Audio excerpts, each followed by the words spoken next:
Seorang wanita asal Subang, Jawa Barat berinisial ANFJ, 30 tahun digerebek jajaran Satreskrim Polresta Denpasar di tempatnya menginap di Gerio Moyo Asri Guest House, Jalan Pulau Moyo, Gang Taman Suci Pedungan Denpasar Selatan, Jumat 10 Maret sekitar pukul 16.35. Menurut sumber terpercaya, pada hari yang sama sekitar pukul 00.30, wanita itu melakukan live streaming yang mempertontonkan adegan vulgar melalui aplikasi Bling Bling. Wanita tersebut melakukan adegan masturbasi di depan kamera dengan menggunakan alat bantu seks dan ditonton secara online oleh banyak orang. Aplikasi tersebut informasinya memang acap kali dipakai oleh wanita-wanita berparas cantik untuk live streaming yang mengandung konten dewasa.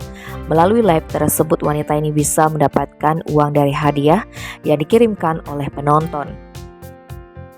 Kini ANFJ terjerat kasus menyiarkan konten bermuatan pornografi seperti diatur dalam pasal 282 KUHP hingga pasal 27 ayat 1 Undang-Undang ITE. Kasus streaming porno ini bukan yang pertama kalinya diungkap Polresta Denpasar. Sebelumnya wanita berinisial RR yang akrab disebut Kuda Poni ditangkap pada September 2021 lalu.